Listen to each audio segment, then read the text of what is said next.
everybody here today. We have testimony today from Miss Amanda Timpson. She was a former director of the Juvenile Diversion Program with the Fulton County District Attorney's Office. She has voluntarily come forward during the legislative session and presented information to me about the running of the DA's office and some misappropriation of federal grant funds. I subsequently asked her to give me some documentation to give me some proof of that. Come on in, Senator Estevez, sit wherever you would like to. And Senator Butler, you may sit at any place you want to. These are not assigned seats. If you have another place you'd prefer to sit, that's fine. Okay.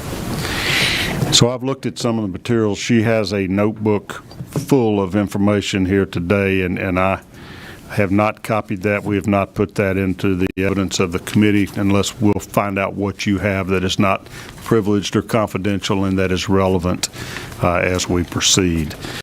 So what I'd like to do is I'm going to swear you in. You have your counsel with you, Mr. Mario Williams, is that right? And you may have things you would like to add as well, and if so, I can swear you in at this time as well, okay? And we'll do that. If you'll raise your right hands, please. Do you swear the testimony you will give before this committee today will be the truth, the whole truth, and nothing but the truth, so help you God? Yes. I do. All right. Madam Court Reporter, we're going to start with Miss Amanda Timpson, and Mario Williams is her counsel that's with her. Ms. Timpson, would you please just introduce yourself to the jury? You don't have to give us your specific residence address, but tell us where you live and who you're working for at the present time. Sure. My name is Amanda Timpson. I am a resident of Fulton County, and currently I work for the Momentum Advisory Collective, a national nonprofit working with justice-involved youth. Okay. Did you previously work for the Fulton County District Attorney's Office? I did. And what years did you work with the DA's office? I worked with the DA's office from 2018 to 2022. Okay. Would you give us just a little bit of background on your educational history, your educational background? Sure. I have a bachelor's degree in sociology from Georgia State. I have a master's degree in human behavior from Capella University, a postmaster's specialist in community intervention, and several other certifications in ongoing education. Okay. What was your employment history just generally before you became employed by the Fulton County District Attorney's Office? So I've worked in juvenile diversion and with gang prevention for about 15 years, and it started in Los Angeles, in Compton, and I worked and volunteered in spaces and nonprofits from youth diversion to gang prevention to mental health services. When I relocated here to Atlanta, I taught at both APS and DeKalb County School District for about 4 years combined. And then in 2018, I came on at the District Attorney's Office under Paul Howard as the Director of Gang Prevention and Intervention. When did you move back to the Atlanta area or relocate here to the Atlanta area? I've been here for about 9 years. And about 10 years, when you worked for DeKalb County Schools and Atlanta Public Schools, what was your role there? Were you a teacher or a counselor, or give us a little idea? I was a middle school social studies teacher. Okay. And so what led you to apply for employment with the District Attorney's Office? Prior to relocating here in Atlanta, my background was gang prevention, and so when I came here I didn't really see too much of that. It's a passion. It's something that I got into due to experiences in my own life, and I just felt like I understood gang issues from a unique standpoint, and I wanted to be a part of the solution. Okay. Tell us a little bit about your position there. I don't know that I could repeat what you just said with the did you say you're the Director of Gang Prevention And Intervention. Okay. Yes, sir. And that was under District Attorney Paul Howard? Correct. Was that a position that was funded by a grant or something he created, or it would have been an opening? Tell us how that became So a possibility. Yes, sir, sorry. So he created the Office of the Gang Coordinator, and under that office was the Unit for Gang Prevention and Intervention. He saw an uptick in criminal street gang activity, specifically in youth, and wanted to work to divert some general funds and apply for grant funds to eradicate gang activity in Atlanta. Were you the first Director of Gang Prevention and Intervention? I was. Okay, so that was a newly created position that you applied for? Yes. Okay. And Paul Howard was the DA here for what, 18 or 20 years, I guess, before Ms. Willis? Correct. Is that who you reported to, or did you have another supervisor? He was my direct supervisor. Tell me what you did in that role. In that role, I created diversionary programs. I worked with Atlanta Public Schools to educate their school resource officers on gang trends that we were seeing in our office. I also was tasked with creating a steering committee of Fulton County residents and leaders to try to kind of steer the direction of the gang prevention. I was also tasked with creating opportunities for gang prevention, and one of those opportunities was we were gifted a building at 475 Fairburn Road, and we were going to rehab that building and turn it into the Gang Prevention Center for youth empowerment. And so I managed all functions of that center, including creating programming and working with partners in the community, as well as the rehabilitation, so working with engineers, contractors, et cetera.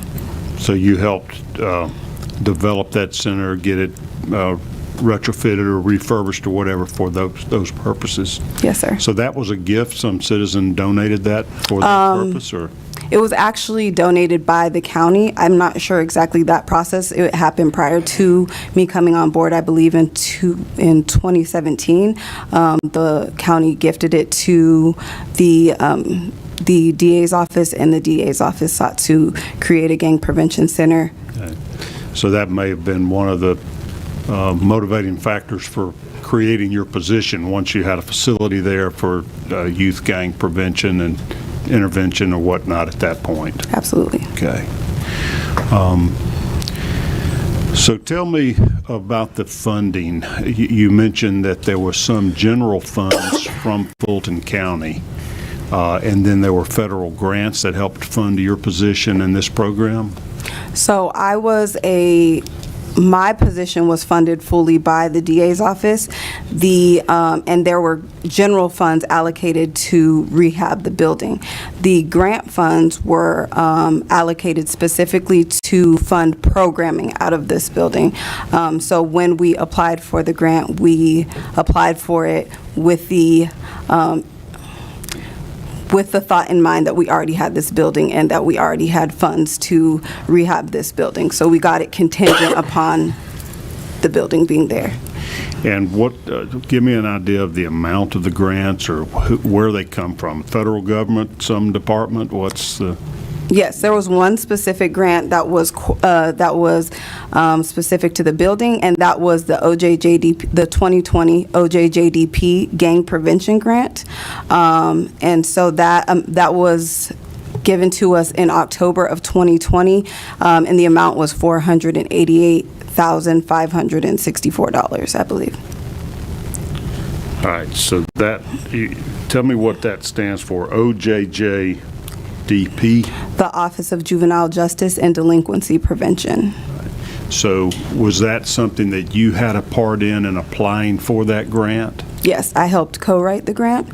Myself, my colleague, and our grant writer all contributed to co-writing that grant in early 2020, I believe. So you submit that to the Office of Juvenile Justice at the federal level. Yes, sir. I guess other DA offices around the country also can apply for these type of grants? Yes, they're very competitive. All right. And you won. You got Yeah. it was granted to you. Yes, sir. All right, and that amount was $488,564. Yes. What were the funds to be used for? Do you have to specify that when you apply for a grant, how much money you need and what you're going to spend it on? Yes, and I think one of the reasons that we were awarded the grant was because our grant was so specific. So the grant consisted of us narrating basically the gang issue in Fulton County. So we broke it down by zip codes, by active gangs in those specific zip codes, by correlating schools that those gangs fed into, and then the age range was 12 to 17. So ultimately, the grant funds were supposed to be allocated for the programming that fit that age range, that population. And so the programming would consist of sub-awardees, which are other organizations that are doing the work in the community. We don't necessarily do all of the work. A lot of times we manage the work. But all of that was supposed to be done out of the gang center, if that makes sense. That does. So you, as the coordinator, would have other private organizations that are charitable organizations wanting to intervene with troubled youth to prevent gang violence? Yes, and in this situation, it was all nonprofits and excluding Fulton County Schools and Atlanta Public Schools. Were they engaged or involved as well? Yes. But you didn't have to pay them for their We did. services? We did. Some of these nonprofits you would provide funding to funneled through this grant? Correct. Okay. What are the rules around federal grants? You sound pretty savvy about that. Are there specific reporting requirements or spending limitations? What happens once you obtain the grant? So once you obtain the grant, you have to provide a clear budget. And once you do that, they'll release the funds. Once you release the funds, you have to basically show your work. So that is manifested in a quarterly report. So you manage your sub-recipients, and then every 4 months you send in a quarterly report that basically illustrates what you've done with the money and ensures that that you're following the grant. Right. And so that initial budget, do you have to lay it out to the federal agency how you intend to spend the money? Correct. They get to approve or reject that, or is that part of the application process? A little bit of both. In the application, you outline what your intentions are, but you have a certain amount of time to go back and say, once you've gotten the award, say something doesn't work out, say a nonprofit closes their doors and they no longer can be your partner, then obviously you can find somebody else that does comparable work, and then they could fill that spot. But there's not a lot of leeway because they obviously give you the money for specific things. So unless you can ensure that you are still doing those specific things, then that's the only way that you can get an exception. Was any portion of this grant intended for salaries or compensation for employees of the district attorney's office? There was. Part of the grant was to, I believe, the community resource officer. On the grant, I believe 50% of their salary was paid by this grant. And so that was the only portion. Their salary and their fringe benefits were paid by this grant. Was any of your salary paid for by this grant? No, because I was a district attorney's full-time employee. All right. When was that application submitted? You don't have to give me the precise date, but just the general time frame. COVID messed up my dates, but I believe it was either the very end of 2019 or that first part of 2020. And when was it granted, or when did you learn you had obtained that grant? The last week in October of 2020. Okay. And so Fani Willis would have been elected in the first week of November of 2020. Yes, she was elected a week after.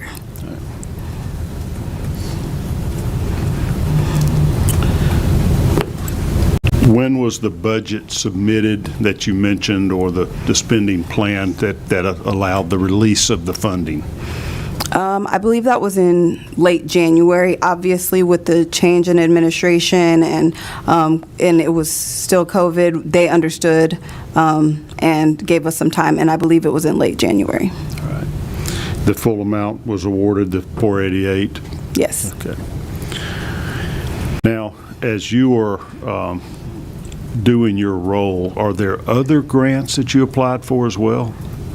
There was no other grants that I specifically applied for. There was other grants that I helped manage, and if you want me to go into that, I can. Yeah, we learned an awful lot at our last meeting about the Fulton County DA's office budget, that they get some state funds, they get, their allocation or I don't know what you call it, their funding from the county itself, and then they get all these federal programs or federal grants as well. I'm trying to flesh out the federal part now, because the county knows, I think they gave them $36 million last year. And they mentioned a big $75 million amount of basically COVID funds, that it wasn't all spent to the DA's office, but for the justice system. But I don't know that anybody really knows what the total budget is at the DA's office, or how much of that is funded through federal grants. And so I'm trying to get you to educate me a little bit. You knew specifically about this OJJDP grant. Yes, sir. You helped write it. Yes. But there are other ones that you would have helped manage or administer? Yes. So the other one specifically that I helped manage was the JAG grant. So it's a Justice Assistance Grant. It's also a federal grant, but it's allocated to the state and then ultimately delegated to the counties, and then the county commissioners allot it how they see fit. For the DA's office, it was to fund the junior DA program. All right, let me slow you down 1 minute. Yes, sir. I'm absorbing this information a little bit slower. You know it like the back of your hand. Right. That is a social justice assistance grant, Yes, it's a justice assistance. and that's why you call it a JAG, for the Justice Assistance Grant. Yes, sir. And that is distributed among various DA's offices in the state. Yes. Do you have to apply to the state to get that, or is that coming directly from the feds? It's coming directly from the feds. All right. Do you know if other DA's offices around the state of Georgia receive grant funds from that JAG grant? I believe so. I just know it's the Edward Brine Justice Assistance Grant, and to my knowledge, I believe that some, if not all, can get it, but I think it's based on need. All right. And do you know the amount of that grant, the JAG grant, for this? Apparently you used it for the junior DA program. Yes, correct. I don't know the explicit amount, and we have been trying to get that information for quite some time. I just know that it funded the junior DA program, which I believe yearly spent about $20,000. So it was a small grant for the DA's office. Tell me about the junior DA program. Yes, sir. It's a crime prevention program specific to youth, middle school and ninth grade, so 6th, 7th, 8th, and ninth grade. And it's essentially to bridge the gap between community and law enforcement, and basically show youth, what the functions of the of different forms of law enforcement, everything from, we go to the Atlanta Police Training Center, the Horse Mount Center, we go to the state capitol, we go to speak with judges and, just different officers. I think sometimes they even get to work with the SWAT officers. And overall, it's just to, again, create camaraderie between youth and law enforcement, and just show them overall functions of that process. How many kids involved in that program every year? Well, under Mr. Howard, it was in excess of 80 to 120. The 1 year that I did it under Ms. Willis, there was only 40 youth. So, and that was also during 2021. So I know COVID probably had partial fault in that as well. Is that a year-long program? So it's a summer program, and it's run for 3 weeks throughout the summer, and they come with us every day. I believe that year they were with us every day but Friday. So it's almost like a summer camp type program, but you don't spend the night. Yes, sir. Okay. And you educate these middle school children as to the justice system, both from how the DA's office operates, law enforcement operates, and various aspects of the community. Absolutely. And it's really geared towards at-risk or low-income populations as well, because a lot of times they can't also, summer programs cost a lot of money, so this is a free option as well. So it's free for the kids that participate in it? Yes, sir. And that's what the grant is to fund the operating cost of that free program? Yes, sir. Okay. Are there any parameters around how you spend that money or who's allowed to participate in the program? Well, the program is specific for Fulton County youth, and you must be attending Fulton County schools or Atlanta Public Schools. And then again, you have to be in 6th, 7th, 8th, or 9th grade. And that program was already in existence during Paul Howard's tenure as district attorney? Yes, I believe in 2019 he celebrated his 20th year doing it, so he did it for quite a long time. That's a long-standing Atlanta Fulton DA office program. Yes, sir. Was in place long before Fani Willis was elected. Yes, ma'am. Sir. So she inherited it, so to speak. Yes. And did she take over the program after that, or did she designate a specific individual in the DA's office to monitor or manage that? Yes. Michael Cuffey, at the time, he was the chief programs officer. Okay. And he oversaw all programs, so he was my direct supervisor at the time, and he was the direct supervisor over myself and the junior DA program as well. Was Mr. Cuffey with the DA's office during Paul Howard's tenure? No. Okay, so he was a new employee, came Yes, in sir. with Miss Willis. Yes. Okay. Who did you report to as the Director of Gang Prevention and Intervention? I reported directly to Mr. Howard. Okay. Did your role change after he was defeated by Miss Willis? Yes. So the week after she was elected, she sent an email to the DA's office, all current employees of the DA's office, along with her new organizational chart, and basically told us that a lot of changes were coming, and one of those changes would be employees. And so while we were all guaranteed an opportunity to apply and interview, she would guarantee us an interview. We weren't guaranteed a job.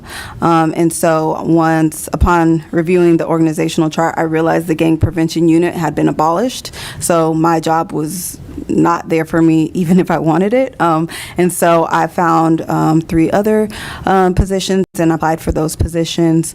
And on November 20th of 2020, I interviewed in front of a 9-member panel led by Ms. Willis and Nathan Wade and Jeff DeSantis and 6 other individuals. And ultimately, on December 9th of 2021, I received my invitation to the administration along with the congratulations letter. On January 9th of 21? December 9th, I'm sorry. December 9th. Of 2020. 2020, okay. Yes. So she didn't officially take office until, I would assume, January, right? Yes. Okay. But she went ahead and was having the transition, hiring new people. All right. Yes. So Mr. Wade was on this committee that interviewed you? Yes. Was he employed by the DA's office at that time, to your knowledge? I don't know because I didn't know him. I just knew that he was, I would see him around the office, but also I just knew that he was one of the main ones leading the interview, and so I just took notice between Ms. Willis, Jeff DeSantis, and Nathan Wade because they were the main ones leading the interview. And who is Jeff DeSantis?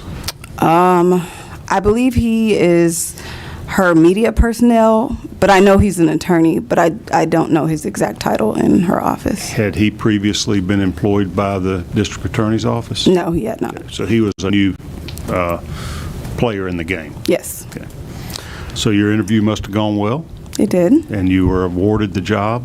I was. What was the new job? You said there were 2 or 3 different positions you looked at in the new administration. Yes. So my new position was the Director of Juvenile Diversion. So still working with troubled youth. Yes. Was that just a renamed department as the reorganization, new organizational chart went, or was it very similar in duties or something totally different? It was a little bit of both. Similar because I worked with the same population, different in that it wasn't specific to gang-related or gang involvement, and also different because the focus of gang reduction kind of shifted, and it was a lot more just open, I would say, like as far as just any youth who were justice involved. So I would work a lot with juvenile court. Okay, so not just specific to juvenile gangs, any juvenile problems or issues? Correct. Okay.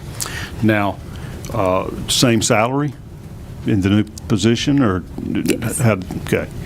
Was there any unit that dealt specifically with youth gangs under this reorganization, or it kind of came under your umbrella as the Director of Juvenile Diversion Programs? Yes, there was, so it came under my purview, so there was no more gang-specific unit other than the prosecution unit, the gang unit of attorneys I am program, so there was no programs for.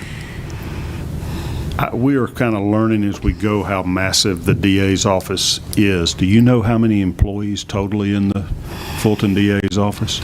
I don't. Hundreds. Do you know how many attorneys, assistant district attorneys? If I even spoke on it, I wouldn't be accurate because I haven't been there in 2 years. However, I know there's hundreds. All right. At least And 150, it sounds like I would think. hundreds of support staff or other administrative personnel such as yourself as well. Absolutely. Okay.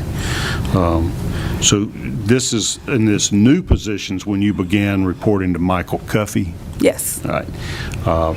Did you continue to supervise the OJJDP grant Yes. in your new position? Yes. I was actually written into the grant as the grant project director. So no matter what I did, if that grant was valid, I would be supervising the grant. All right. But you weren't paid through the grant? No. All right. And did you continue running the junior DA program? Yes, for a short time. All right. All right. Well, as 2021 begins, you're in your new role that has the same duties and more, and you're now reporting to Michael Cuffey instead of Paul Howard. Correct. Did you notice any irregularities or problems with the administration of this OJJDP grant? Yes. In early March of 2021, after a lot of the administrative work was done on the grant, we need to now get to work. And so Michael Cuffey, who is the new Chief Programs Officer, invited myself and my colleague, who also co-wrote the grant, into a meeting just so he could understand the scope of the grant. In this meeting, this was the first time that he kind of mentioned that what he wanted to spend the grant on, and he articulated that he wanted to spend the grant on computers, travel, and swag. And at the time, we were saying swag, because there was a lot of rebranding going on. And so, like, each unit now had their own sweaters and their own mugs and stuff. And there was a complete and total rehaul of the building and stuff. So this idea of having swag was like a big thing. So those are the three things. Trinkets. These are pens and coffee cups and T-shirts and sweatshirts, things promoting the new district attorney? Correct. And so I quickly kind of interjected and let him know that those were not things that we could do with the grant. At that point, it seemed as if he hadn't read the grant narrative, and so I just wanted to educate him. I was a bit concerned, but at that point, it was the first time I had heard of it. I just tried to kind of set him straight and tell him, like, oh, we can't do that. It's really specific, and it's specific to programming. We can't buy any equipment. And that was a huge thing because in the grant narrative, in the grant budget, it says specifically no equipment. And so his idea for wanting to get computers and even pay for travel, like those are completely out of the scope of the grant. Okay. And you know that because you wrote the grant? Correct. And in the grant plan, you tell how the money is going to be spent? Correct. And in the budget, you identify how it's intended to be spent? Correct. Did any of those documents provide for spending money on swag? No. Did any of those documents provide for spending money on computers or other equipment? No, sir. Did any of those documents or budgets provide for money to be spent for travel? No. Okay. And how about on the junior DA grant? I think we called that the JAG grant. Were you continuing to administer that in March of 2021? Yes. Okay. And did you notice or detect or hear about any intentions to improperly spend that money? Not in March, but as time went on, yes. So what happened when you straightened Michael Cuffey out and after he had told you his intentions of how he intended to spend the money, you told him that was illegal? What was his reaction? Initially, he let me know that it was the employees in the DA's office call Ms. Willis Madam, so he let me know that it was Madam's vision, and I basically said, okay, I understand that, but that's not what the grant says. And as the director of the grant, I wanted to make sure that I was careful and clear what the grant said. And this grant was written prior to her coming in the office. I assumed at the time that maybe they just weren't aware, but I just wanted to make him aware that that is not what the grant says. Okay. Did you hear further conversations about the misuse of the money, or did he follow your advice and not spend it on swag and travel and equipment? So initially, that was just the initial time. I continued to be persistent and to let him and everybody else know that we could not spend the grant in that manner. And he persisted to say that that was what we were going to do with the grant. In weekly meetings, we had weekly program team meetings. He would say that, so it was multiple people that heard his intentions to spend this money that way. And I was just persistent in letting him know that that was not what we could do. And I noticed as I persisted to let him know that my treatment drastically started to change. Him? Yes, specifically from Michael Cuffey, in the form of being disinvited to meetings or being blatantly rude, or when I said, hey, we can't do that, just staring directly into my eyes and then just walking off. And I'm like, okay. And I didn't know, if this was an intimidation factor or what was going on, but I just knew I had to stand my ground because I was, fearful of the misuse of funds. Okay. Well, so the story ends there, or did you continue your complaints? No, I continued my complaints. Ultimately, in May of 2021, the overwhelming retaliation and pushback got so bad, I sent an email to Ms. Willis, and I told her that I had followed the chain of command to no avail, and I really needed to speak with her. At this time, I believed that she had no idea what was going on, and I wanted to make her aware of what I thought to be a potentially illegal and dangerous situation, and I didn't want there to be any scandal related to her administration. You sent that directly to her? I did. Did she reply? She did not. Okay. But I believe 2 or 3 days later, Mr. Cuffey approached me and said that he knew that I reached out to her and that no matter what I did, that she was just going to come back to him. And so at that point, I didn't really know who to go to or what to do, because when I attempted to make her aware of what I saw to be a illegal situation, it was told directly to the person that was doing what I saw to be illegal. Mr. Cuffey? Mr. Cuffey, Okay. correct. Did you complain to anybody else other than Mr. Cuffey in your email to Fani Willis? Not in my initial email. Things started to progress as far as my retaliation. It was almost daily that it was something. If it wasn't something, it was, something else. Eventually, the junior DA program started to near, and he started saying that he was going to be buying Apple products with the junior DA funds. Apple products like Apple iPhones or computers? Computers. Okay. And I don't know why, but he just really wanted these Apple computers. So I let him know that we couldn't do that with the junior DA funds either. And so he took me off directing the junior DA program and put other people in my place.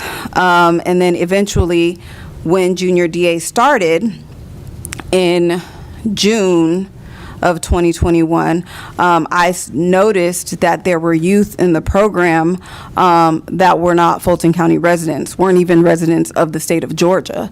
There were youth in the program from Florida, from Wisconsin.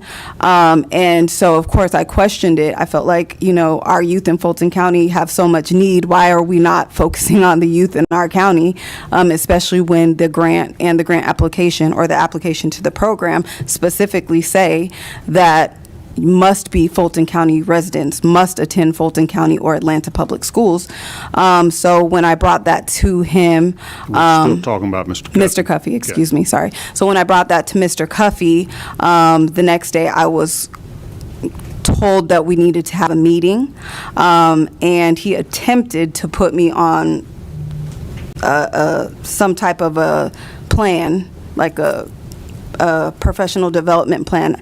I've never been written up, never had any warnings, so I was wondering if you have a history of being a troublemaker in the workplace.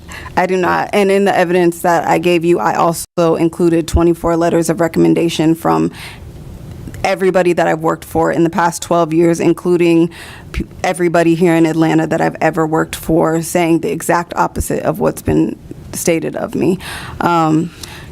However, he tried to put me on some plan, but the plan was like a personal attack on me. It talked about my appearance, and it was just not a professional. So I escalated my concerns to HR. Human Resources. Human Resources, excuse me. So the HR personnel in the DA's office, her name is Kyra Banks. I reached out to her on July 7th of 2021. And we met on July 20th. And I basically told her all of my concerns, and she said she took notes and told me that she would escalate my matter. On July 23rd, escalate, in your view, means take it up the ladder to Yes. a higher somebody above Mr. Cuffey. Absolutely. Okay. On July 23rd, there was additional retaliation, and it was just so much. I was extremely anxious, even coming to work, because I just didn't know from day to day what type of retaliation I would receive. On July 26th, I reached out to Dexter Bond, who is the chief of staff in the DA's Chief of office. Staff to Ms. Willis? Yes. Okay. And I reached out to Dexter because we worked in the previous administration together. He knew my work ethic, and I just felt like I needed somebody in the office to understand and know what was going on. What was his role with Paul Howard? Under Paul, I think he wasn't chief of staff. I think he was I can't remember his exact role, if I'm being honest, but he was a high up position. Yeah. Okay. And he's an attorney as well. He had worked in higher levels of administration for DA Paul Howard as well. Yes, before. and I believe he worked with Paul Howard for like 7 years. So Okay. So you reached out to him Yes. directly. All right, tell us about that. And I told him there were youth in the junior DA program from out of the area. I told him how he treated me. I told him about the PDP. I told him about the OJJDP funds, and I sent him a copy of the PDP, and I told him specifically in a text. Well, I spoke to him in person, and then I sent him a picture of this professional development plan, and I said to him specifically that at this point in time, like, he's putting you guys in a situation where I have multiple potential lawsuits because of how he's treating me, and I said I need to speak with Ms. Willis because I don't believe she knows. That was, I believe, at 11 o'clock in the morning, and then about he responded back to the PDP by saying, wow, period, this is a problem, period. Then text me saying, you have a meeting with the DA at 3 p.m. This is in July of 21 sometime. Yes, this is July 26th of 2021. Right. And so immediately, you know, I felt like a weight was lifted. Finally, I'll get to let her know, because I felt like I was trying to, in part, protect her, protect the youth of Fulton County, and just protect the integrity of these grants. And so ultimately, at 3 p.m., I went to Ms. Willis's office. Judging by Dexter was in this meeting, I could tell that she was already kind of briefed. And I went to, she said something to the effect of, now what's going on? So I went to speak and tell her, I said, I'm concerned about the way the grants, and I think I said something else, and she cut me right off in the middle of my sentence and said, effective immediately, you're going to be moved, and demoted me to the role of file clerk. So immediately, You went from a department head to a file clerk. Correct, a program head. So I went from the director of juvenile diversion to a file clerk, which changed not only the function of my job, it changed my schedule, it changed my location, it changed, this is frivolous, but I was taken off the website. I was essentially like banished for what I saw to be protecting her at the time. Did she say why you were being demoted? No, not at that time. The meeting lasted maybe 2 to 5 minutes because she cut me off immediately and told me I was demoted. So I was kind of left flabbergasted, and I reached back to her that evening via email just to get some clarity, and that was the first time I ever heard that she was saying that she wasn't pleased with my work. And it's important to note, I don't want to get too far in the weeds, I feel like we're already there, but it's important to note that 3 weeks prior to this, she had just asked me to assist in another department. So 3 weeks before, she wasn't dissatisfied with my work. So it was shocking to me that suddenly she was dissatisfied with my work the day that I disclosed that I was concerned about the way these funds were being spent.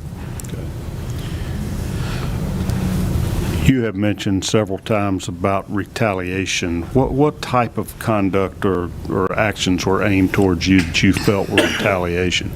This demotion's pretty clear cut, but Yeah. Were you being treated differently by Mr. Cuffey or Mr. Bond or any other supervisory type employees?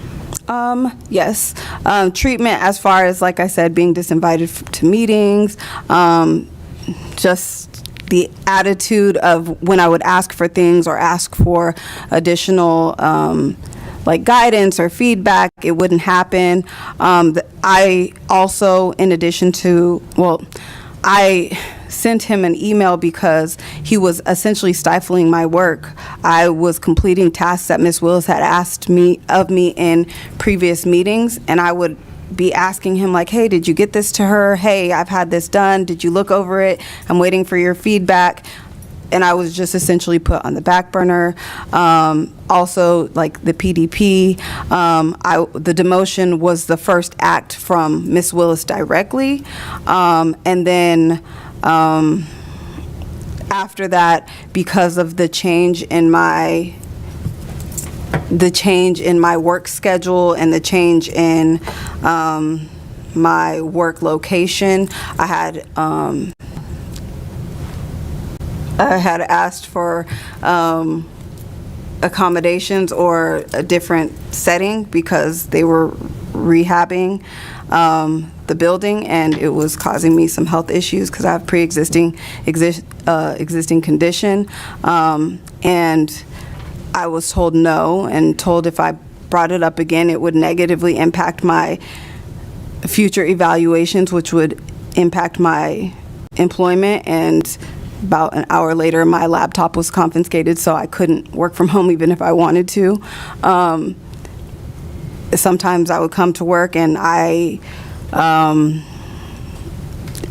now as a file clerk, I would literally be putting thousands of documents into alphabetical order and then creating an Excel spreadsheet. And What would... department were you in as a file clerk?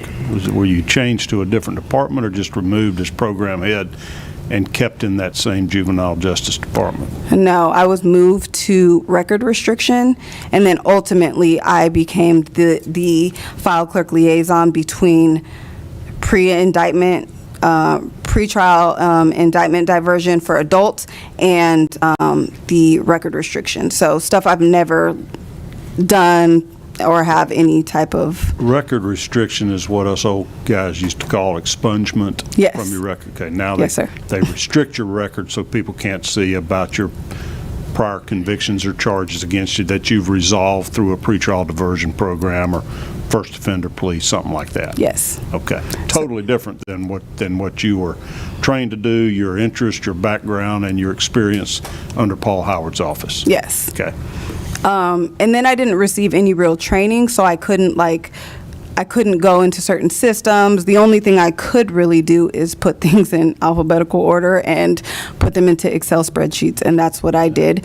And there was 2 occasions where I came to work and the over 1,500 documents that I put in alphabetical order were now all in disarray. So things like that, to where it just made coming to work a very anxious event. Okay. Did you ever have any further conversations with Ms. Willis where you expressed your concerns about the misuse of federal funds? I did. So on November 19th of 2021, I had an opportunity to speak with Ms. Willis again. And because the fact that the first time I spoke with her regarding these funds, I was demoted, I decided to record her. And I think it was just because I was fearful of what type of retaliation even bringing it up would have. But also, again, like my track record with her was the last time I did this, I was demoted. And so I did have a chance to speak with her, and I told her. Was that an in-person conversation? It was an in-person conversation. How did you record that conversation? On my phone. All right. Tell us about that conversation. Yes, sir. I just spoke with her and told her about my concerns with the grants and how I knew that the grants were allocated for a specific purpose, and the way that Mr. Cuffey was essentially stating that he wanted to spend the grants was illegal. It was impossible under the grant. And she said that she didn't disagree with me, and she said she really wanted me to listen to the words that she was saying, that I wasn't necessarily wrong, essentially. And then she proceeded to tell me that Michael Cuffey had failed in her administration, and that everybody who does that essentially pretends to be her friend. And I just went on to say that I felt like there was some, I think I said funny style business going on, and I just wanted to ensure that she knew. And she proceeded to tell me that, things take a long time to get to her. It's a new administration. But not once did she ever say that I was wrong. Not once did she ever say that I was off base or that what I was saying was untrue at any point in our conversation. And so that was November 19th. December 7th of 2021, I wrote her an email, and I CC'd Dominique Martinez, who is, I believe, one of the county attorneys, and I just kind of told her, what I had experienced in the office, and that how my treatment had brought me a significant amount of anxiety. I thought that I was going to ultimately retire from the DA's office, and it made a place that I used to be proud of working at hell for me, essentially. I never received a letter back or any notice that she even read it. And then in January, I don't know if you want me to go that far. No, you're doing great. So Okay. now you're up to January of 22. Yes. So you've been still working there for a year. You just got demoted and essentially harassed in your employment. Yes. And taken off of websites and cut out of meetings, et cetera. Okay. Absolutely. And so in December 22nd of 2022, I was actually sent home due to COVID. Somebody was exposed with COVID, and they knew that I was unvaccinated, so I was sent home. And then I got sick, and when I get sick, I get really, really sick. And so I returned back to work on January 12th of 2022 with multiple doctor's letters, because that's what they asked me for. Prove you weren't contagious with COVID or whatever. Yes, I was actually told to quarantine for 10 days and then come back. But it was obviously during the holidays, because I was sent home on the 22nd. And then I came back on January 12th. And January 14th, on January 12th, I got my leave slip signed and all that good stuff. We don't know what that means. What's a leave slip? Oh, excuse me, sorry. When you leave from work, so I produced my documents from my physician, and then they signed. Excused absence, basically. You had your doctor's note. Absolutely. Okay, got it. And then January 12th, I made my third. I kind of have to go back. January 12th, I made another request for health-related accommodation, but I also, during this time, if I could go back, December 2nd was my first official complaint with the DCRC, which is the... Okay, we got to slow down on that. That's Yes. the Office of Diversity and Civil Rights Compliance? Yes, sir. Is that a county office? Yes. And y'all refer to that as the DCRC, is kind of the vernacular as Yes. for county employees? Yes, sir. When did you first complain to them? I first complained to them December 2nd of 2021. And I made another complaint, I believe, on December 18th, if I'm not mistaken. Okay. And then I made my third, let me get to the January 14th. So January 14th, the January 12th email that I sent regarding my health, I CC'd one of my supervisors. At this time now, I have 3 supervisors because I'm working in multiple departments. And on the morning on January 13th, she asked me what it was about, and then January 14th, she asked me into her office just to make sure I was okay, or so I thought. So I had a discussion with her. I had a pre-arranged meeting with the director of the DCRC, Niger Thomas, at 1 p.m. on January 14th of 2022. Okay. Following my conversation with Miss Ramona Toole That about... was the supervisor that you had talked to? Yes, she was my supervisor. I essentially... unfortunately told her everything. I just told her, what was going on. I told her about my health issues. I told her about the retaliation. And so following that meeting, I had my prearranged meeting with Miss Niger Thomas. I went to that meeting with Ms. Niger Thomas at 1 p.m. She is the director of the Office of Diversity and Civil Rights Compliance. She was at the time. Now it's Melissa Cathrell, but she was at the time. And I went in there to speak with her about the whistleblowing and how ultimately the whistleblowing led to all this additional retaliation. And I was in her office for probably about 90 minutes. The whistleblowing was bringing up the misuse of federal funds. Correct. Okay. And so I was in her office for about 90 minutes. While I was in the office with her, I received to my county phone a request for a meeting request for January 18th at 2 p.m. From Ms. Willis and Dexter Bond.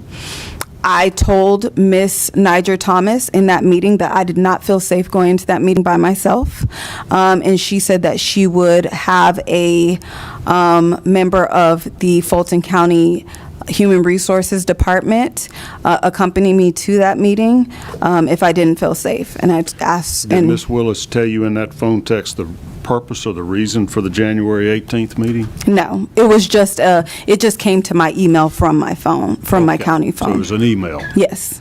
And so I guess I left that meeting scared, but kind of glad that I felt somebody else was essentially like in my corner to advocate for me. Somebody would be with me at that meeting on the 18th, so I wouldn't be by myself. And I went back to my area and continued on my Excel spreadsheet that I started that morning. About 20 to 25 minutes later, there's like a knock on the side of the thing, and they said Capers Green, who was the chief investigator for under Ms. Willis, he said, Ms. Timpson, I got some unfortunate documentation for you. I need you to get your stuff and we're going to walk you out the building. And he handed me my termination letter. And immediately after you meeting with the director of the Diversity and Civil Rights Compliance Division. Yes. You think she ratted you out or told them that you were making these complaints? I believe that Ramona Toole in the conversation that we had that morning went directly to Ms. Willis, and I think that it's possible that Niger Thomas said something. I cannot speak to that, but I think it's more likely that Ramona Toole, who is a good friend and ally of Ms. Willis, must have went to her office and let her know that I told her what was going on. And ultimately, I was walked out of the building by 7 armed investigators and given a letter that was completely, it just says that I'm an at-will employee and that my services were no longer needed. Didn't give a reason for your termination? They did not include, I didn't receive a separation letter for almost 2 months because they refused to give that to me, but when they did, it just said employee discharge.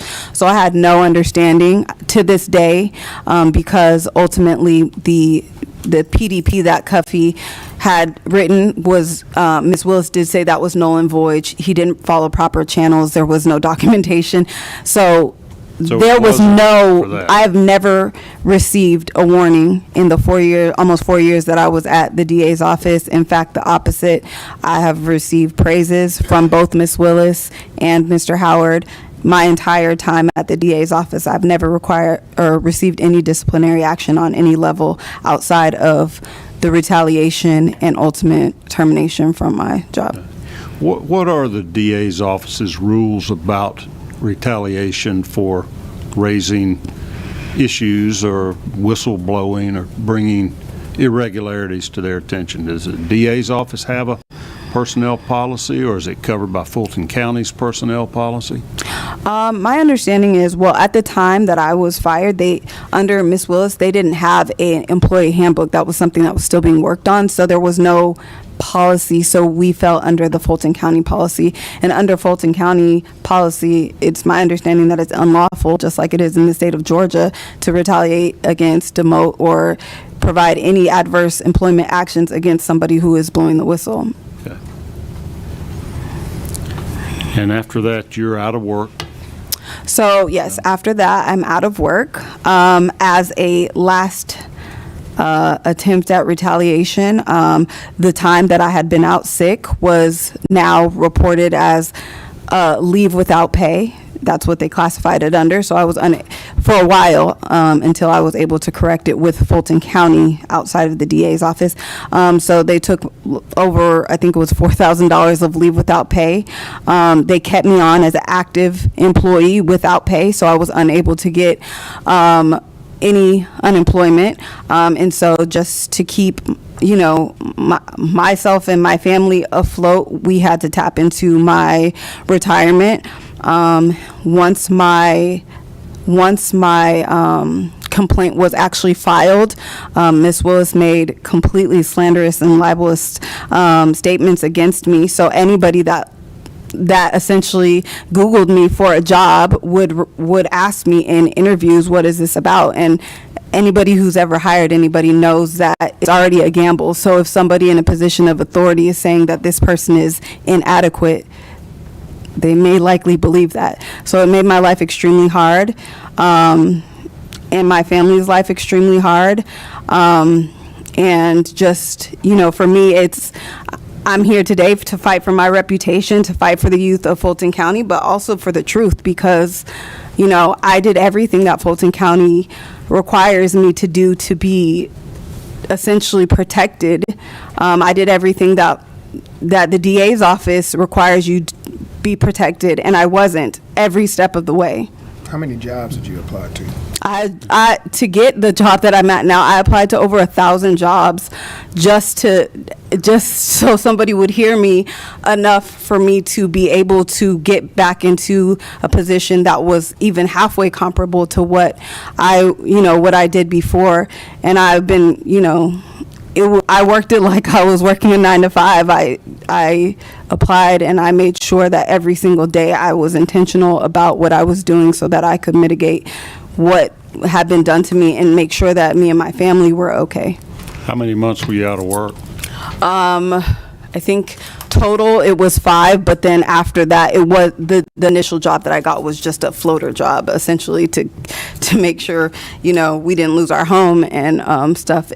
But it took me until September of 2023 to land a job that was comparable to what I had at the DA's office. Okay. And you ultimately filed a whistleblower lawsuit. I did. And that's Mr. Mario Williams is your attorney here with you today. Correct. Is he handling that lawsuit for you as well? He is. Okay. I'm going to ask him some questions, and we're going to take a short little break.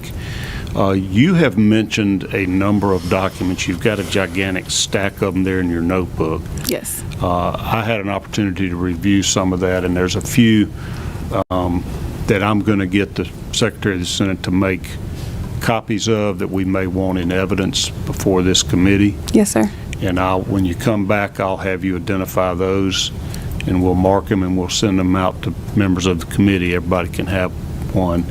We'll make sure that they don't contain confidential information that would be disparaging to you or embarrassing in any way, okay? Absolutely. So let's take about a 5 or 10 minute break, and we'll be back. And I don't think we'll go too much longer after that, but I am going to give you a chance, okay, Mr. Williams, when we come back to explain the lawsuit process and what's going on with that, okay? Thank you, Chair. Thank you. Sorry about that.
About 2 minutes.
To order. Mr. Williams, I'm going to give you a second or two to talk and just kind of walk us through the litigation that's going on since you're Ms. Timpson's attorney in her whistleblower lawsuit. And then I may ask you a question or two, but I thought it would be good context for the committee to understand where this led. She has given her narrative, her story up until her firing, and the difficulty she had finding a job because of the disparaging remarks made about her by Ms. Willis, and of course the termination really for no cause or no delineated cause, let's just say. And so I'm presuming that somewhere after that is when she approached you, or how did you get engaged or get to know Ms. Timpson? Yes, Chairman Mario Williams. I represent Amanda Timpson. Pull that mic up a little closer. I represent Amanda. Can you hear me better? Sure, I can hear you better. I represent Amanda Timpson, and after Ms. Timpson was terminated, and she tried to resolve this herself with the district attorney and just trying to figure out what's going on. She approached me. I initially wasn't the filer of the initial whistleblower claim. I came in a little bit later because there were some issues, I guess, with the other attorney. She came back to me. I know the other attorney. I put in my notice of appearance. I started litigating. I have a little bit of experience litigating government actions against government officials, stuff like that, employment stuff. And so she alleged a whistleblower. That is the main substance of the claim. And we just been gathering evidence. Right now, a lot of you all are lawyers in here. We're in discovery. You know, discovery's been kind of stalled out because of some of the more broader things going on nationally and in here with DA Willis. So we haven't had a lot of depositions. We're supposed to have quite a few between June and July. So there hasn't been a lot of evidence as far as testimonial evidence. But Ms. Timpson, and the only reason why she's here today, and I asked her, I said, hey, look, it's up to you. I mean, I'm not a big person going in front of TV and all that kind of stuff, but, you know, if you want to go on there and you want to speak your piece and tell your story because you feel like you've been defamed or people are taking things out of context, you can do it. And that's why she came here. You know, she came here because she wanted you all to understand the truth about her experience from her perspective. And I believe in her. I've seen she hasn't even, what she walks you all through is just a tenth of the evidence. For example, and I'll give you a good example, Sure. with the DCRC. Now, if you look at the DCRC's final findings, they don't even talk about, don't even address the nexus between what's been said in these documents about must be Atlanta Public Schools, must be Fulton County, and the fact that you have other people outside of Georgia, not just Fulton County, outside of Georgia attending this program.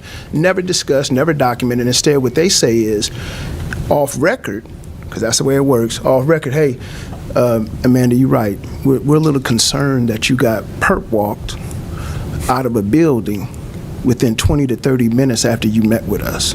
But it's never documented. And that's one of the big problems, you know. I hear back and forth, you try to look at both sides of oversight.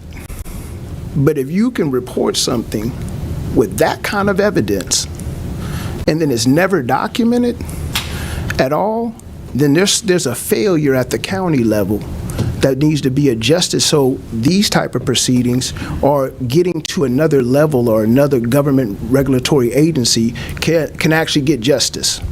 And that's what it's about, right? It's just about, hey, if I report something with this type of evidence, audio recordings, because what she was initially told was, hey, DA Willis said, you never reported any whistleblowing to her. And then I say, okay, well, send the audio record. Then it's on the audio recording. Then it's like, okay, well, what's the next step after that? Because now you have the audio recording of the disclosure, not to get too technical. So what's the next step? And it just didn't happen. A complete failure at the Fulton County level. So in my opinion, with whistleblower activity, if something goes, especially about misappropriation of funds, if it goes into the DCRC, it needs to go to at least a couple other different regulatory agencies. You know, misappropriation of funds, as we know from the Howard administration, it could easily be investigated by the GBI, easily be investigated by the AG's office. But if it's going to be always that, hey, the proper channel is to do the DCRC, and they're just going to exonerate or don't fully investigate, and nobody's watching that, then that's a problem, and it's been a real problem for Ms. Timpson. Yeah. I mean, she has a legitimate claim. I mean, it's more than legitimate in my opinion, and she struggled with it for 3 years. And not to throw Fulton County commissioners under the bus, but they've known about it for the 3 years, because I personally sent it to them. Everybody's known about all this that's gone on with Ms. Timpson for years, and nobody took one action about it. Must be Fulton County Atlanta Public Schools means just that. It doesn't mean like in a deposition, maybe you once attended Fulton schools, then moved down to Michigan or Wisconsin or Florida, and now you can get Fulton County money even though you're not living here. You know, so that's all I'll say. The litigation hopefully can be wrapped up by Christmas as far as discovery, and maybe we can get a ruling, but our judge is also the same judge in the situation with former ex-president Trump, and so there's a lot going on. Okay. So Judge McAfee is the judge in the whistleblower lawsuit? Yes, Chairman. So you have filed a lawsuit on that matter. Yes. When was that filed? I think 2.5 years ago. And Two and who a are half the years. defendants? Who's the suit brought Well, against? at the end of the day, it's against Fulton County District Attorney's Office. We did try to bring it against, it's in state court, Superior Court, but there's some legal arguments that kind of made it untenable to hold it against Fani Willis herself, but in effect it is because it's against the DA's office. Right. She's the head of it, and she Yeah. personally Exactly. did the termination and That's the right. demotion, so to speak, previously. That's right. Okay. And, I don't want to get, I don't want to preach or anything, but you have to have a lot of confidence in yourself to fire somebody within 20 minutes of talking to a compliance division. Right. You got to really believe in your heart, man, it doesn't matter. You can't do nothing to me if you're taking those type of actions, because a DA is a lawyer. Right. You already know the timing is going to mean everything to a judge, and you just did it anyways. Without any other type of excuse or Nothing. pretext. Didn't even try to write up anything. Knew that she had a disciplinary file that was 0. Came up with emails and stuff after the fact, after the termination, which are easily disprovable, but we don't need to get into all that. But Okay. you just have to have a lot of hubris to say, hey, look, you meeting with the DCRC, you just met with one of my main input, I'm going to fire you right now. 7 officers to take Amanda Timpson out of the building. I mean, come on. Almost treated her like she was threatening to bomb the place. Give me about a 3-minute explanation of whistleblower laws. What prevents that? What makes it illegal? What creates a cause of action if somebody is retaliated against Well, or bringing attention to a public corruption or misuse of funds? It's been up to the Court of Appeals a couple of times, but it really comes down to this. If you report or you perceive that a public official engaged in misappropriation of funds, and you disclose that, and that disclosure, in response to that, you were retaliated in adverse employment action. What does that really mean? If here we don't have a problem because she was terminated, then you can bring a claim under Georgia's whistleblower statute, and I believe you have to do it within 1 year. Right. That's it. And so there would have been a series of actions that were deemed retaliatory. Absolutely. The harassment on the job, the demotion, and ultimately the termination. Yeah, so what I would bring your attention to, harassment happens a lot. We're in the 11th Circuit. So you start talking about hostile work environment, you got to bring a lot of information to prove that. But what Amanda has in her favor is when you send a text message, which I reviewed, and you say, hey, look, you all are not doing anything. I need to talk to Fani Willis. There is a lot of claims that I can, and you list the claims that you think she was wrong about some of them, but she's not a lawyer. But you list these legal claims that you think you have, again, and you meet with a person, they say, okay, today, file clerk. I mean, the timing of that is just inescapable. Now, you can come back later and say, well, I did that to protect you. Really, you knocked me off my entire career path to protect me? You took me from a directorship to put me over here to stapling papers and numbering, not to diminish, all jobs are needed. Right. But you knocked me off of my career path, and you say it's not retaliation, and you say things like, hey, I didn't take your money away from you, so we're good. No, we're not good. And then you have the situation within 45 days of having that recorded meeting, she gets terminated and gets terminated on the day that she meets with the DCRC, and all the harassment that comes in between. It's not just harassment, it's taking affirmative steps to try to derail your career. Okay.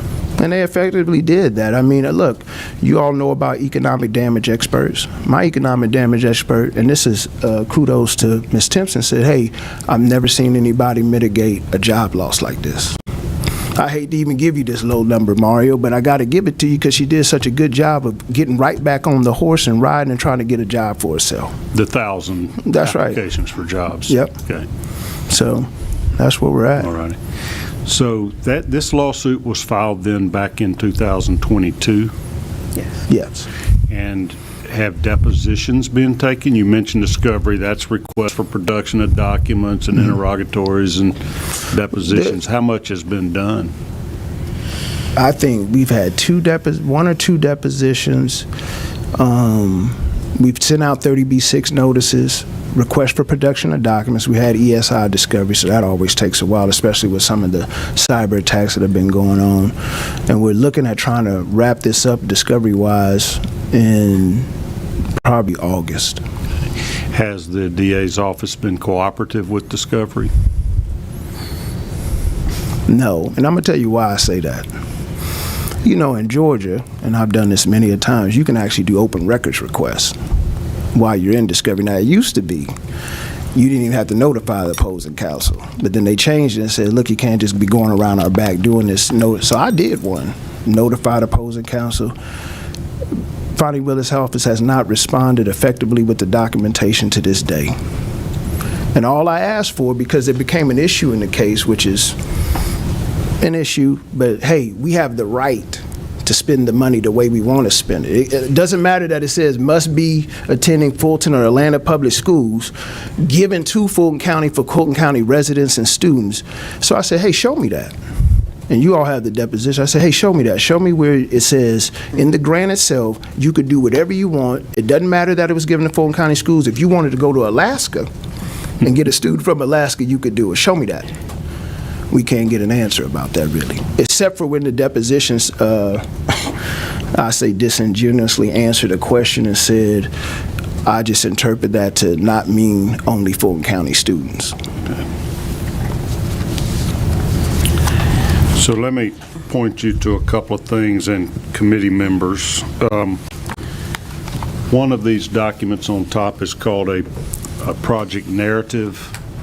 Ms. Timpson, is this a part of the grant application when you're describing what the funds are going to be used for? Yes. Okay. So on page 4, just kind of above the pie chart, whatever, so based on the demographics of court-involved youth in Fulton County, the primary demographic of this population served will be the African-American youth aged 13 to 16. I see that. Okay. Yes. And then on the JAG program, and this will be this, I don't know what exhibit number this participation application is. It says under education, school attending must be in Fulton County. That's right. Yes. And is that part of that grant, that JAG grant, is that it's for Fulton County youth that must be enrolled in schools in Fulton County? Yes, and that's the actual DA's application that they put out on their own website. So, Ms. Timpson, I'm going to let you interject here for a second. How do you know that children outside of Fulton County were accepted into this program? Because I worked directly with the students, there were several that were either outside the county or the state, and my first red flag was on our first day with the youth. Everybody went around and said what school they attended and where they're from, and there were many students who were outside of the state, outside of the county. It was essentially a summer program for the most privileged youth around the country. There were elected officials, grandkids there. Fani's niece, or what she represented as her niece from Florida, attended. We went and picked up the niece every morning from her office. From Fani's office? Yes, from Ms. Willis's office. Because she is a minor, I don't want to say her name. However, the documents are in the binder that I gave you. Another young lady that I worked with directly, she was from Wisconsin. She's currently still a resident of Wisconsin, attends Wisconsin schools. We were able to locate her mother's social media page that shows that they are still residents of that. Somebody who I won't necessarily say right now, but just won a DeKalb County state judgeship. Her kids attended the program as well. this was not a crime prevention program for at-risk youth in Fulton County. This was elected officials, kids, grandkids, cousins, nieces, nephews.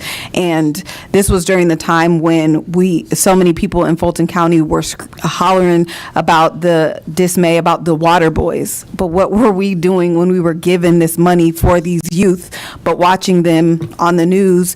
And you know, that summer specifically, I just remember, so many youth passing away due to gun violence. And I'm not saying that we could have changed or rewrote history, but I do always wonder how our programs, if used correctly, could have affected the youth in Fulton County, for sure. Chairman, I'd like to say one thing. Go ahead. As sometimes this stuff just comes down to common sense, right? I mean, if I come to you and I say, hey, you're the district attorney, you're a lawyer, and I say, hey, there's a misappropriation of funds because this program is for Fulton County and Atlanta Public School students only, and you have people coming from outside the state, then why not say, no, you're wrong? Right. You're wrong. That's just not how the program works. If I go to anybody running this program and I say, hey, I believe that this is a misappropriation of funds, this is not right, nobody ever said in writing or verbally, hey, Amanda, calm down. You are wrong. You don't know what you're talking about. The grant says this. We get this permission to do. None of this happened. Instead, what happened was ignore her, push her off into the corner, hope she goes away. I'm the DA, I'm whoever, and I'm going to go ahead and show you that if you keep talking, you're going to find yourself on the outside of the situation. But that's what I'm looking for. I'm looking for a denial because Amanda has so many emails, so many recorded sessions say, hey, man, this is wrong, you did this, and nobody's saying, hey, no, that's completely wrong. This is not a misappropriation of funds. I could go, like I said, to one of the 50 states, pick any kid I want, bring them over here, use the Fulton funds for that kid, no problem. Who decides which kids get to go to the, basically, summer camp? Well, it would have been me had I not been taken off of it. But in this regard, it was Mr. Cuffey, to my knowledge. And the youth, they apply for it, and then ultimately, unless there's some huge red flag, we usually take them. Again, under Mr. Howard, it was 80 to 120 youth, so it wasn't too many that we turned around or turned away. However, again, according to my understanding, if you were out of state or out of county, that's automatic. You're not within the confines of the grant. So. And that's reflected, I've marked it as Exhibit 3, that participation application that says you must be in Fulton County. Yes. And then on the second page, the website that describes the program says 6th to 9th graders from Atlanta and Fulton County Public Schools. Correct. And then again on that third page, it says the youth program accepts 6th to 9th graders from Atlanta and Fulton County Public Schools. Yes. Right.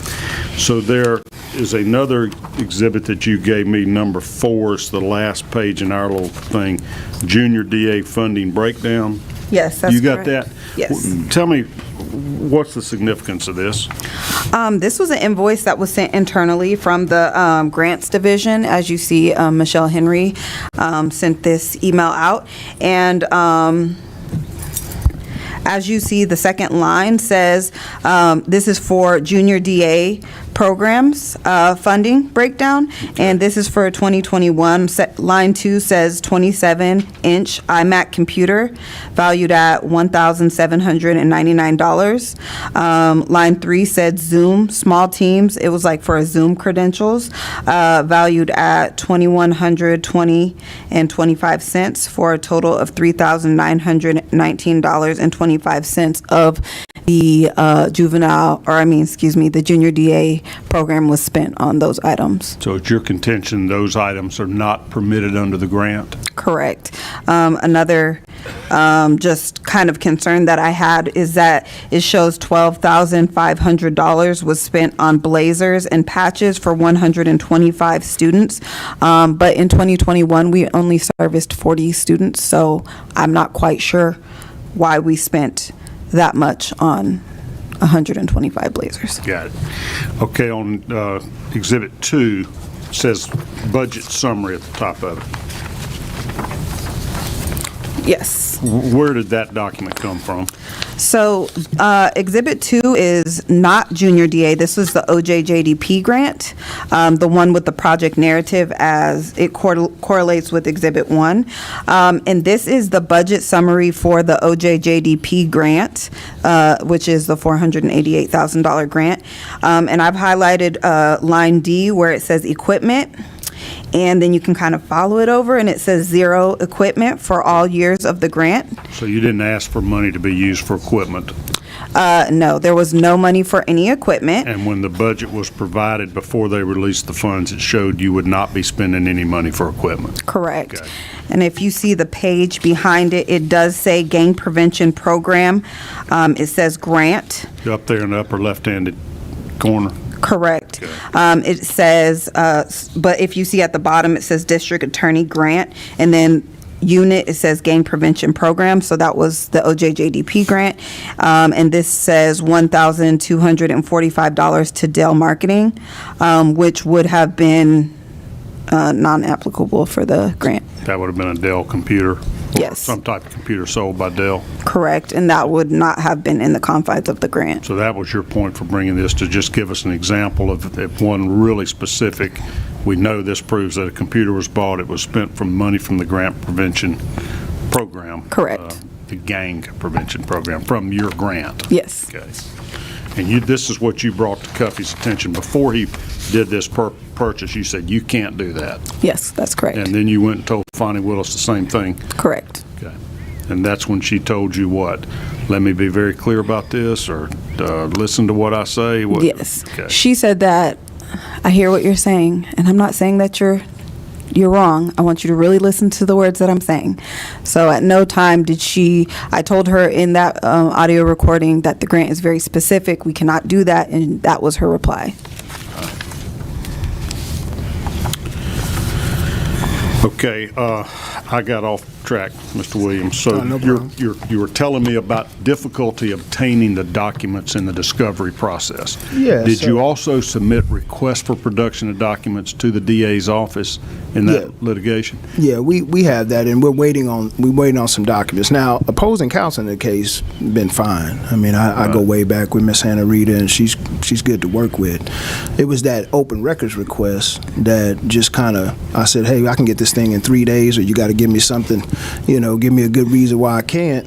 And I just 30 days passed, 60 days passed. It's not worth me filing a lawsuit about it, but it was just obstructionist in my opinion. Are you aware that there is a lawsuit against her by Ashley Merchant or her client on an open records request? And I wasn't. Okay. I Are wasn't. you aware of any lawsuits against the DA's office for refusal to comply with open records requests? I'm not, but it wouldn't surprise me based on my experience. As an attorney, do you believe that that office is exempt from Georgia's open records law as a constitutional office or any other reason? Absolutely not. It's a government agency at the end of the day. Now, I'd love to see the legal argument about that, but it's a government agency. If it's headed by a constitutionally elected, that's like saying that we can't get the sheriff anything from the sheriff's office because he's constitutionally elected. Okay. I mean, no, I don't believe that at all. Okay.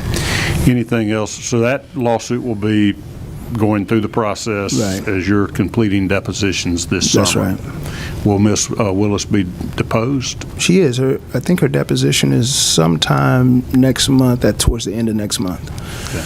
And so I think, I can't remember the exact date because it just came across like last week, but I know that opposing counsel absolutely wants to depose her, and just see, how it goes, see how she stands up to examination, that good stuff, damages, stuff like that. Because she's a relevant fact witness to the retaliation. Oh, yeah, very important. Whether or not DA Willis is deposed, that just depends on the law. Georgia has that kind of apex doctrine, so before you can go after a government official such as Fani, you kind of have to show that you can't get it from somewhere else and all that kind of stuff. But so it's going to depend on who says, I don't know, I can't recall, or denies things prior to me going after a deposition with her. Okay. All right. Anything further you want to add? No. Okay. Back to you then, Ms. Timpson. I'm going to try to wrap this up because I know folks getting restless, wanting to get out of here. You have heard some of Ms. Willis's public comments about the controversy with her and Mr. Wade, right? Okay. You mentioned early in your testimony that he was present in your interview in the fall of 2020. Correct. Do you know what his role was?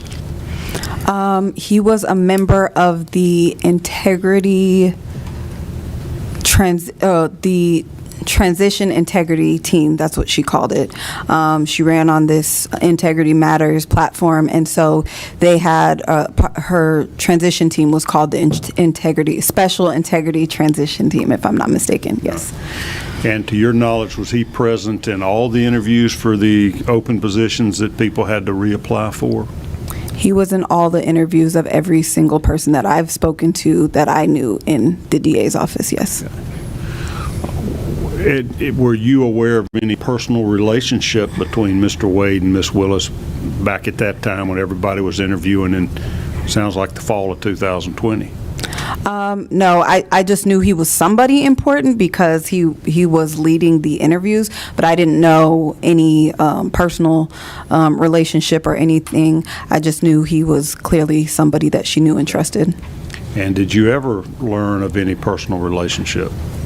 I do believe at one point in 2021 there was just office talk of Ms. Willis having a boyfriend on staff. I didn't know who it was at the time, but just office talk, but nothing that I saw with my own eyes or anything like that.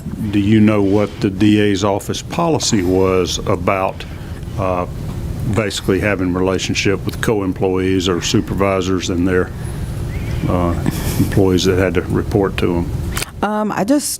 From under Mr. Howard, I was under the impression that there was like a non-fraternization policy, but that was nothing that I ever had to worry about, so.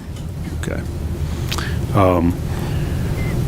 We had heard a little information in one of our earlier hearings about the use of these P cards. Are you familiar with those? Yes. Explain to us what a P card is. So I'm assuming they were speaking about the access cards? Is that what they're speaking about? They were like a credit card. Mr. Pitts told us about that some employees had ability to pay for travel or meals or things. No. It's almost like a debit or a credit card, it sounded like. Oh, then no. I thought you were talking about the access cards, but no, I wouldn't have known about that. I guess you were a program head. You would not have had access to a credit card or debit card. I wouldn't have. And under Mr. Howard, I led that unit. And even then, if we needed something, we asked. So that wasn't anything I ever dealt with. Okay. And under Mr. Howard's leadership, were you ever aware of any occasion where he would have utilized a special prosecutor? No.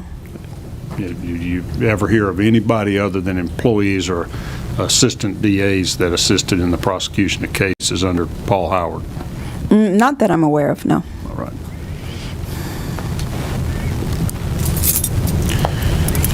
In your newest role at the DA's office before you were terminated, you said you were looking into restrictions of records and also some kind of juvenile prosecutions.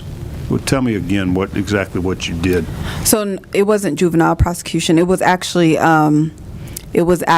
the pre-indictment diversion program for adults and record restriction. And is that what you're speaking about? Yeah, I was trying to get a grip on exactly what you were doing.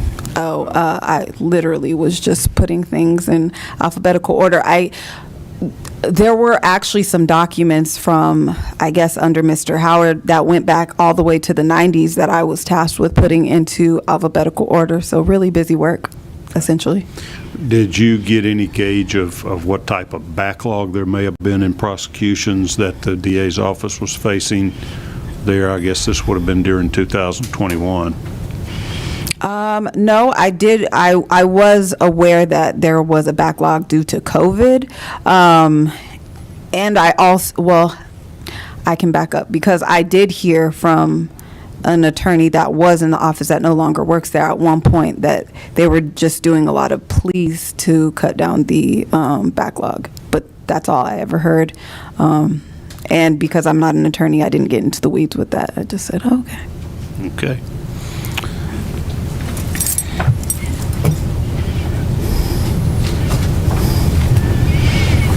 Madam Leader, if you would like to question or designate one of your members to have any questions of either witness, now's the time. I think that the whip had some questions, Senator Jones. Thank you. I just have a couple of questions. The information that you provided with the where we have the open checkbook home, and it has budget summary, and it talks about the Dell Marketing Group, Dell Marketing Corporation. Correct. That information was taken from the Fulton County website, correct? Correct. And that has all the information as far as this program is concerned, the one from the Department of Justice, the $488,000 grant.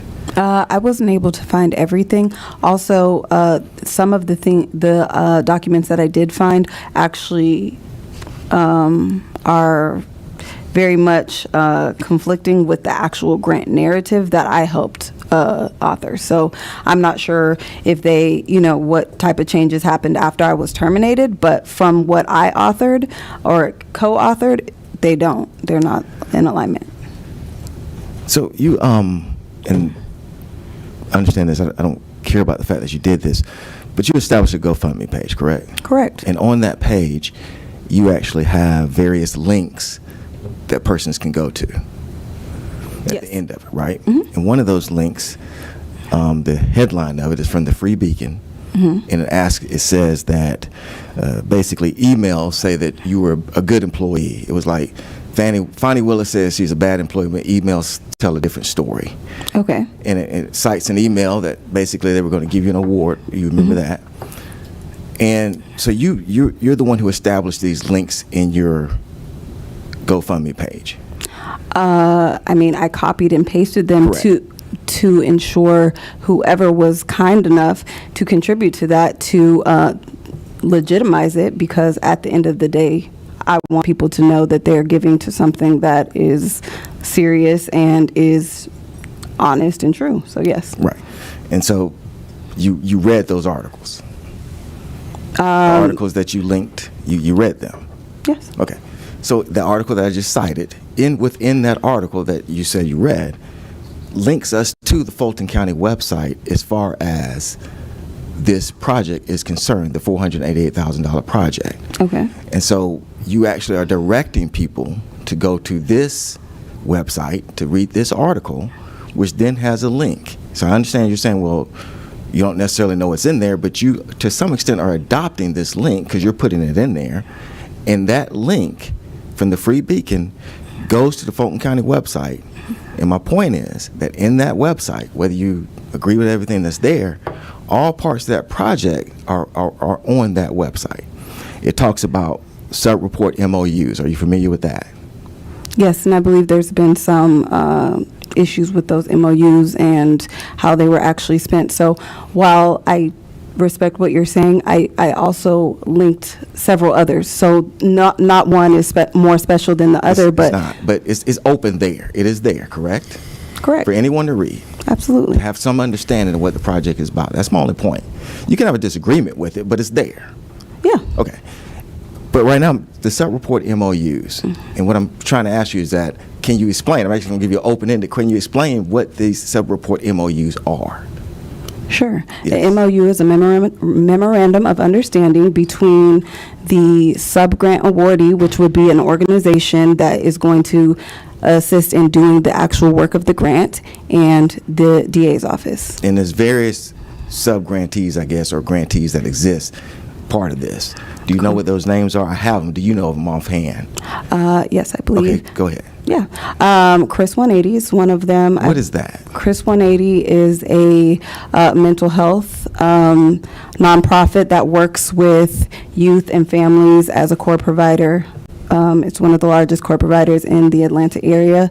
I believe one is WAVE, which is We All Value Excellence, which is a police, I believe it's a group of former officers or current officers that work with youth in the community. One is the Atlanta Police Foundation under the At Promise Center, and I think there's one is the Alumni Offenders Association, which is essentially like a Credible Messenger Foundation, and I think I'm missing one, but I can't remember. That's fine, and within each one of those, they actually kind of lay out the responsibilities of those organizations, correct? Correct. That's and what I the MOU also does. talk about how those organizations could be audited and things like that. And with each one, they have that, correct? Okay. Is this all that you provided our committee? Was this from Fulton County dealing with the budget summary? I provided your committee with this entire book, Okay. a replica. So that was just It would one have that I all of pulled this in from there? it. What was that? It would have all of this information It also in there? has the MOUs in there, yes. Okay, but today, this is all we're looking at. Correct. Okay. All right, interesting. And so what this shows is that there's really different players and different moving parts as far as these grants are concerned. Is that not right?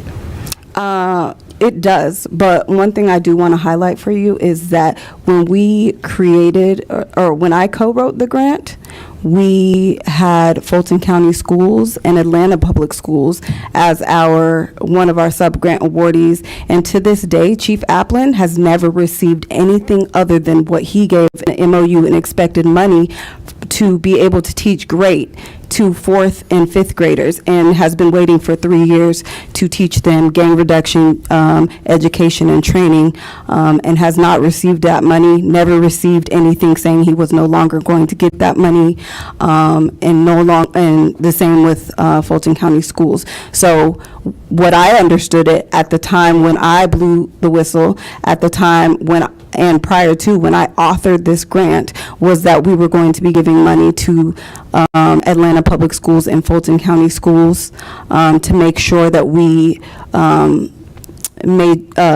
kind of satisfied the prevention part of the grant, because it was for intervention and prevention. They're not doing that. Also within that link that is there that we could have all kind of shared today and really kind of gone through it to understand the different dynamics of this grant, that it's not just one-page summary, is also a letter from the Attorney General, William Barr, and also it lays out the federal requirements of that particular grant. That's within the link that you had in the Free Beacon that Fulton County has free and open for anybody to see. Is that correct? Can I ask you something, Senator Jones? Are you suggesting that the junior DA money could be used for someone other than a student attending Atlanta Public School or I think Attorney, you're absolutely understand exactly what I'm suggesting. And are you suggesting that this is not everything that's part of that grant. No, but I want to know. This body today has not shown all of the different aspects of it. I'm not getting into the weeds of the litigation. Can you show me I'm not getting into the weeds of the litigation, and you know that. For a student outside of Georgia? You know exactly what I'm doing. I don't know what you're talking about. That's why I want you to give me the document. We can enter that as an exhibit right now. The other part of this that I want to ask is, from a litigation standpoint, how many other pieces of litigation are there or have been done? How many other pieces of litigation do you have? Well, I can answer that. Other than the one. Go ahead. So there was a defamation that was barred, that she voluntarily dismissed because of the Georgia Tort Claims Act, and there's a pending motion to dismiss on an ADA retaliation in state court. And what's the status? So it's pending. So summary judgment motion has been filed, is what you're saying? No, the motion to dismiss has been filed, and I'm not nitpicking you on that. It's just a motion that has been filed to dismiss the complaint on the ADA. We have to respond to that, but it's because of the Georgia Tort Claims Act, which intentional infliction of, she libel, slander. We could have argued about that. It's tough to get around. But yeah, very. Yeah. And so what I told Ms. Timpson is, I said, hey, look, the substance of your claim is this whistleblower. You have that suit, and it's going forward. There's no dismissal. There's no arguments. We've been through that. So you need to make a choice as far as what you're going to. You can't sue Fani for everything. There's all kind of immunities out here, everything. So let's go forward on the whistleblower. And then this ADA, we'll see where it comes, but this whistleblower, and the ADA is about failure to adopt or explore a reasonable accommodation. But let's go forward on what we have, which is the whistleblower rock solid. And that's why I'm just trying to figure out. I'm not trying to insult you, Senator. You know, you have a very prestigious position, and I'm not placating you by saying that. I'm just saying if you do have something that says, hey, we could go to Florida and use money for a Florida student when the application on our website says public attending school must be Fulton County Atlantic Public School. If you have something that says something different, because I did an open records request for it, I couldn't get it. Can I ask a question? So if you have it, Let me just ask you a give it to question. What you're just citing right now about the Fulton County schools, what program is that? That is the junior DA program. Oh, correct. Is that the federal program that I'm referencing? Well, but Amanda knows the ins and out of that, but Is I that just the want to federal make program? sure. Then why would you interject yourself if you don't know the Well, I ins just and want to outs? make sure that you're given the right information. If you have this information, because you keep saying to us, hey, you did a link, and it goes all the way to Fulton County, and there's all kind of documents on the webpage about all these programs and how they're used. So I'm just asking you directly on this specific issue, do you have something for me? I have the documents that link. Can we enter them in as exhibits? She's provided them. But can But I, you say you have more. Wait a minute. Wait. Can I- Then what's Can I- being used? Let's hold on. Wait. First of all, are we not talking about two different programs when he talks about the JAB program and what I'm discussing? right, but I did, Okay. I thought you said JAG program, I but did. I did have one quick interjection on what you're saying. I understand that you have gone on Fulton County or the Right. LinkedIn or whatever it's called. But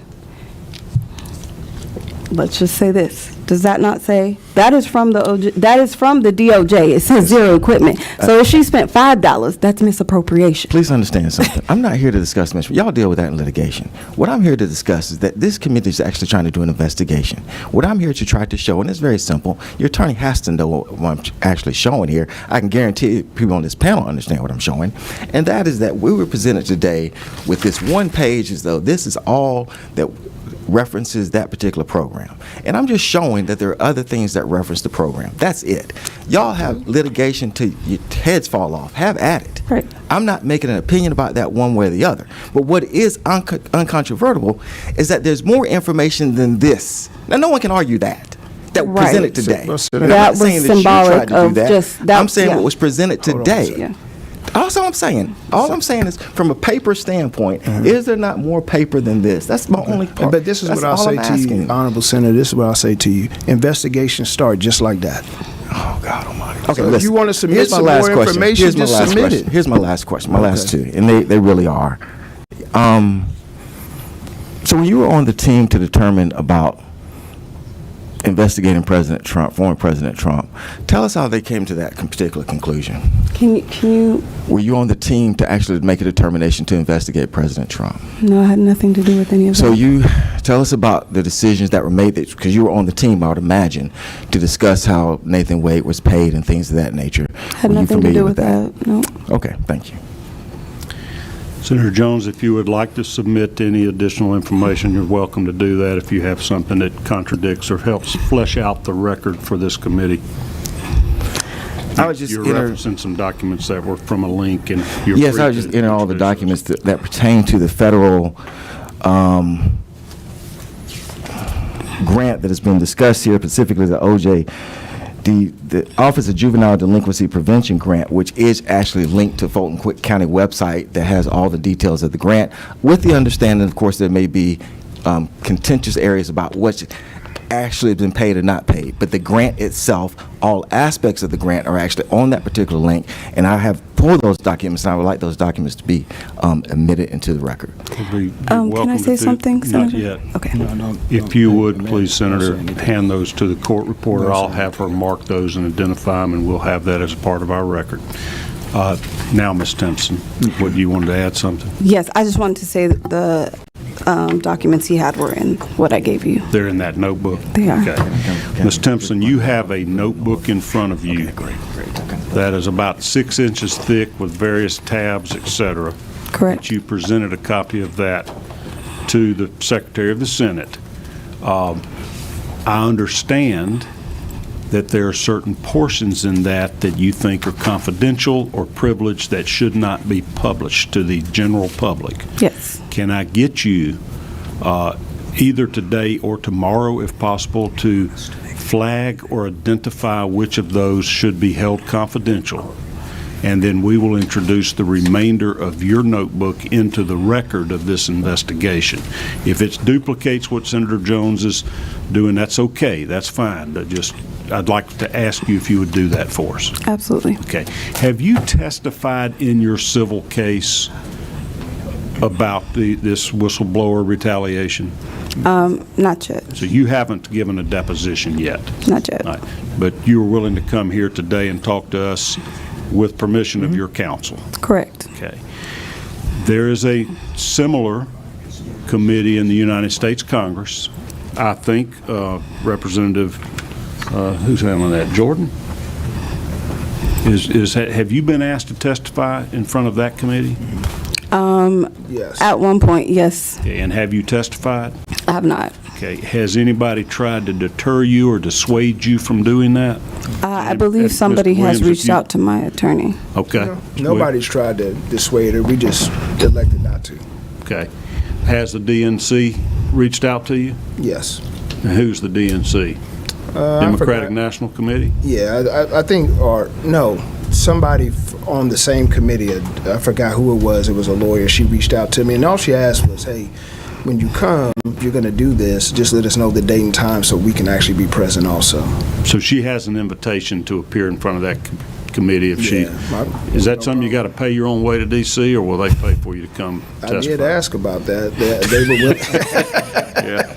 they were willing to pay Amanda's way, but they weren't going to pay mine, so, you know.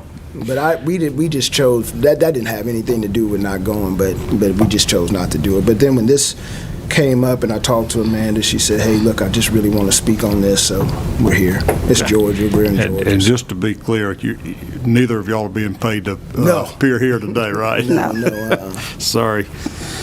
All right.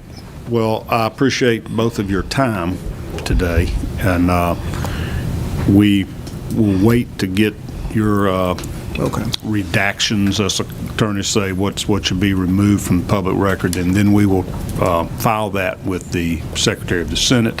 It'll be available to all committee members.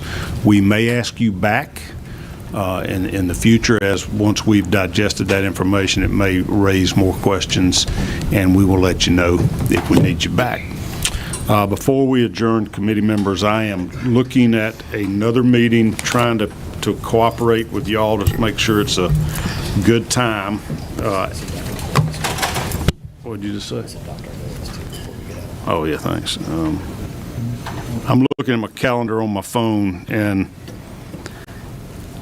I'm angling towards June 27th or 28th, Thursday or Friday. If you don't have to tell me today, but if committee members would let me know if there are conflicts of either of those dates. I'm just aware of some legislative conferences the next couple weeks there in June. That'd be about the first time I'm free. The weekend after that is July 4th, hits on that Thursday, so it'd probably be later if we can't do it that last week in June. I tend to ask to do these on Thursdays or Fridays because, particularly for all the attorneys on the committee, we usually have trial calendars and court appearances on, Mondays, Tuesdays, and Wednesdays, and sometimes they're wrapped up by the end of the week. So y'all take a look at those. The only other item of business we had in our agenda was the approval of the minutes from the last meeting. That was May the 3rd. Have y'all had an opportunity to review these? We sent them out in advance. They're also in your notebook. Anybody need any more time? All right, is there a motion to approve the minutes from the May 3rd, 2024 meeting? So moved. It's a motion by Senator Dolezal. Is there a second? Second from Senator Hatcher. Any discussion on that? Any approvals, corrections, additions to those? All right, all in favor of approving those minutes, vote aye. Aye. Any opposed, like sign. All right, those are approved. We will be in touch about future meetings, but hold those, that last Thursday and Friday of June would be our most likely next meeting, and otherwise we are now adjourned. Thank you so much for being here.